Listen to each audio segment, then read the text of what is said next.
Hello, networkers, and welcome back to another episode for As a Network Engineer. I'm doing something different this time. I'm going to be doing the video recording for this episode and putting in screenshots of particular things I'll be talking about for this particular question. So this particular episode is based on talking about service provider experience. And this was a question that was posted by Dennis D, and he asked, what's your experience with coordinating issues with telcos or ISPs?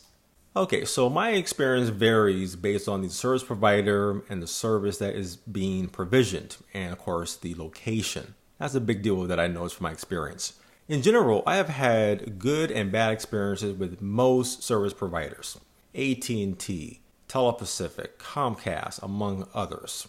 So let me talk about what works from my particular experience. What works is when there is a project manager assigned. So whenever we're doing a cutover where we're changing circuits or we're provisioning new services for a particular site, if there is a dedicated project manager assigned, then we have better in terms of communication. So that's another aspect that I really noticed. When there's good communications, then everything flows a lot better.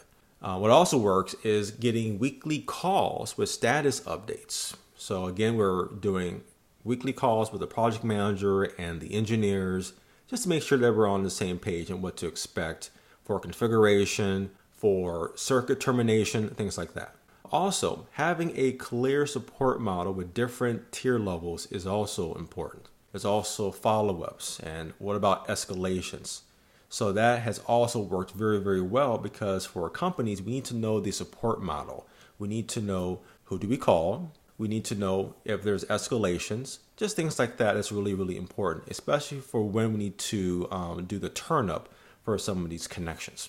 And also what works is that the services are working. This is important, that the services are working when the cutover occurs. There has been many particular cases where, we do the cutover and it's not working. Now, let me talk about what doesn't work that I've seen several times in my experience. And the very first one is something that is a very painful thing, that if the location where we want to have a particular connection terminated to, if this location is remote or limited, more problems can occur. There have been particular cases that some of these remote sites are really, really small. They may have like hundreds of sites, but there could be some sites that are very, very small and very remote where we can't provide fast speed connections to that location. So we have like very limited, we're talking about like T1s, bundled T1s in 2018. So it's very, very slow. We have to do WAN optimization. We're looking at cloud services. It's very, very painful. And just trying to get technicians out there from the service provider to provision the particular connections and to extend it from the IMPO to where the data center is or where the wiring closet is can be painful. And sometimes there's particular wiring pairs. Oh my gosh, it's painful. But that's something that I realize that doesn't work. If the location is very limited or tiny, out in the boonies as we call it, that can definitely lead to problems. Another thing that doesn't work is that if there isn't a firm schedule or plan by the provider. I've seen that a couple of times, and that was really more with me from the very beginning as a network engineer for not properly trying to communicate that this is what we're after. Now, over the years, I have learned, I've been pushing back to service providers, telling them I need a clear schedule and a plan for what to expect when we're doing termination, when we're doing our cutover, what kind of configuration is needed on our part, what kind of equipment is required that you need to put onto the premise at that particular location. So I realized that if there is no firm schedule, it is a disaster. So that's something that I know it doesn't work as well. Another thing that doesn't work, of course, is, oh my God, I think I experienced this a couple months ago, and me and my team were frustrated by this, is late installations by service providers. Like them showing up basically 2 hours after they said that they were going to be there. This results with the company paying their consultants more because we have to wait for the service provider techs to show up. That is unacceptable. Another thing that doesn't work is when the sales engineer or the provisioning engineer and the support team or support engineers are not in sync during a cutover or even after. I've seen that several times where the SE doesn't know what's going on because, he was kind of part of the initial process to sell the service. We're asking questions, make sure it meets our requirements. The provisioning engineer is waiting for some other confirmation from a different team to do this cutover. And of course, they're not communicating with support. So when we call on support saying, hey, this circuit isn't working, which you said that would be cut over at this particular time, then they got to call the provisioning engineer. Sounds confusing, doesn't it? That's exactly what it is. Everyone has to be in sync. Everyone. When a cutover, a new service is being brought up, that is really, really important. And if not, it is not going to work at all. And I think another one, which is kind of repetitive, I think, that doesn't work is that if the service provider does not provide clear communication of what is being offered and what is not included. We have definitely seen that before, where we went to a particular project where we assumed that we'd be getting a particular IP block. And they said, yeah, sure, that is definitely part of the process, what we do for new turnups. And once the cutover happens, they're like, oh no, that's a different kind of paperwork and different service level or something like that. It is just not clear communication of what is offered, what's not being offered. And that's why I learned that you have to figure out.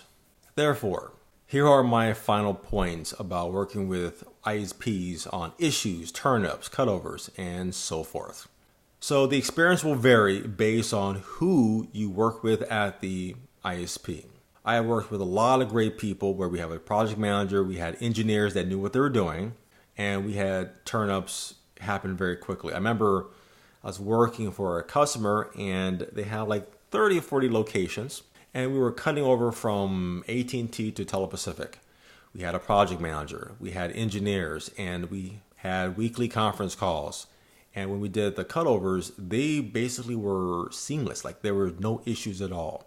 It went perfect because, again, I talked about what worked. The communication, the weekly calls, there was a clear support model, and the services were working because there were people involved that knew what they were doing. That's the key thing. Another final point is you just need to be very clear on what you're getting and what you want. You need to establish very clearly, these are the requirements that we have. Do you offer those services and what we need to keep in mind? Just be very clear on those requirements that need to be conveyed to the service provider. Also, bring up concerns at any time or all the time that comes up during the particular process, and also determine how to bring up issues with the service provider during the cutover. So if there's a cutover, I need to know who are we calling if there's an issue for this turn up. Now, in most cases, like I said before, for the one particular project that I worked with, it was a conference call when we did these cutovers, which was fantastic. So I was on the other end as the customer, and we had the provisioning engineers, the support team. Boom, it was beautiful. It was very, very beautiful. Again, you need to be clear on who am I calling if there's issues that this cutover isn't working as expected. So that's really the best place to start that I have learned when working with an ISP. Just assume that they don't know anything and that you are setting the expectations and the requirements as well. And also, you want to be flexible. This is the key thing. You want to be flexible with any cutover time frame because some provisioning could take up to 45 days or longer. I've seen that. Sometimes it's been a couple of months. So if the business has very tight requirements, then we may need to look at other alternatives. So communicating not just with the service provider, but communicating with the businesses is also important as well. But typically provisioning, again, takes up, from my experience, up to 45 days, sometimes less. And we're done with this episode. So if you have any questions about being a network engineer, you can post those questions below in the comments, and your question may come up in a future episode on this channel.